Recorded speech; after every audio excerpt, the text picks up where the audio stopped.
అవును. అయితే ఈ సందర్భంలో కేటీఆర్ దీని మీద రెస్పాండ్ అవుతూ చాలా క్యాజువల్గా ఆ ముగ్గురు దొంగల్లో లంగల్లో వినుంటాము, ఏమవుతుంది దానివల్ల, అది పోలీసుల పని కదా, దాని గురించి ఏదో లక్షల మందిని ట్యాపింగ్లు అయిపోయాయని చెప్పి మీరు దాన్ని కేవలం ప్రభుత్వ వైఫల్యాలు, అంటే ఈ ప్రస్తుత ప్రభుత్వ వైఫల్యాల్ని పక్కదారి పట్టించడం కోసం దాని మీదకి ప్రజల కాన్సన్ట్రేషన్ మళ్లించే ప్రయత్నం చేస్తున్నారని చెప్పి కేటీఆర్ ఒక స్టేట్మెంట్ ఇస్తున్నారు. దాన్ని ఇప్పుడు కేసీఆర్ స్టేట్మెంట్లో నిజంగా చెప్తా ఉన్నాను కదా, ఆయననే చాలా మానసికంగా అయిపోయింది నా పని అని ఫీల్ అవుతున్నట్టుగా నాకు బాధ, ఆ ఫేస్ రీడింగ్ చూస్తే నాకు అర్థమైపోతా ఉంది.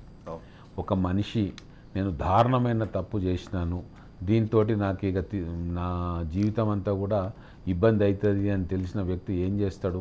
రెండు రకాలు. ఒకటి పూర్తిగా తప్పు ఒప్పుకొని ఇక నేను పశ్చాత్తాపడతా ఉన్నాను, తప్పైందని ఒప్పుకొని హాయిగా ఉంటాడు. లేదు, దాన్ని నేను చేయలేదు అని చెప్పి ఒక వింత ప్రపంచంలోకి వెళ్ళిపోయి త్రిశంకు స్వర్గంలోకి పోయి సెల్ఫ్ డినయల్ రోల్లోకి వెళ్ళిపోయి ఇక ఏమీ కాదు అనుకుంటే దాంట్లో బతికేస్తుంటాడు. ఈ రెండో కేటగిరీలోకి కేటీఆర్ గారు వెళ్ళిపోయారు అనుకుంటున్నా. నేను ఒకటే చెప్తా ఉన్నా, సరే కేటీఆర్ గారికి తప్పు లేకుండొచ్చు, ఓకే, పొలిటికల్గా ఆయన ఆదేశించాడా ఎవరిదన్నా పెట్టి అని చెప్పి నేను దాని గురించి కూడా మాట్లాడట్లేదు. కానీ వీళ్ళు వాడుతూ ఉన్నారు, నా ప్రభుత్వంలో నేనే కదా డిఫాక్టో సీఎం, అవును, ఇది వాడుతూ ఉన్నారు, ఇది తప్పు అని చెప్పి కంట్రోల్ చేయాల్సిన బాధ్యత అయితే ఆయన మీద ఉంటుండే కదా. అంతే కదా. ఇప్పుడు ఏమైంది, ఆయన చేసిండా చేయలేదా నాకు తెలియదు, దాని గురించి నేను కామెంట్ చేయను. కానీ ఇప్పుడు జరుగుతున్న హీరోయిన్ల ఫోన్లు ట్యాప్ చేశారు, వాళ్ళ ఫోన్లు ట్యాప్ చేశారంటే తెలంగాణ ప్రజలు మొత్తం వీళ్ళని ఎవరి మీద చూపిస్తాయి? కేటీఆర్ మీద చూపిస్తాయి. ఎందుకు అంటే ఈ 10 ఏళ్లలో ఆయన ప్రవర్తన, ఎవరితో తిరుగుతున్నాడు, ఏ సొసైటీతో ఆయన అంటగాగుతూ ఉన్నాడు, ఎవరు ఆయనకు మిత్రులు అనేది కళ్ళ ముందు కనబడ్డది కదా.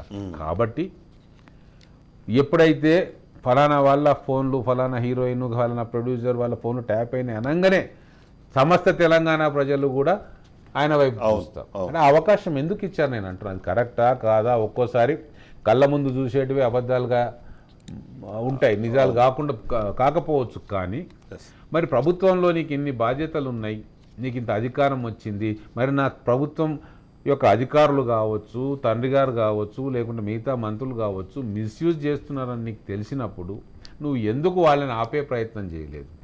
ఇప్పుడు అంతా మునిగిపోయినాక ఇప్పుడు ఒకటో రెండో ట్యాప్ అయినాయి అని చెప్పి తప్పించుకొని ఇంకా చూస్తే ప్రజలు క్షమిస్తలేరు కదా. ఇంకొకటి, ఇప్పుడు మహాభారతంలో దుర్యోధను పక్కన ఎవడున్నా కూడా వాళ్ళందరూ కూడా అనుభవించింది. పాండవుల పక్షాన ఎంత దుర్మార్గుడు వచ్చి చేరినా వాళ్ళు మంచి వాళ్ళు అయిపోయారు. కాబట్టి నువ్వు దుష్టుల పక్షాన ఉన్నావు, నువ్వు ఒక దుర్యోధన పాత్ర పోషించినవు. కాబట్టి ఖచ్చితంగా ఏదైతే తప్పు జరిగిందో ఆ తప్పులో నీకు సింహభాగం ఉందనే చెప్పి ప్రజలు అనుకుంటారు.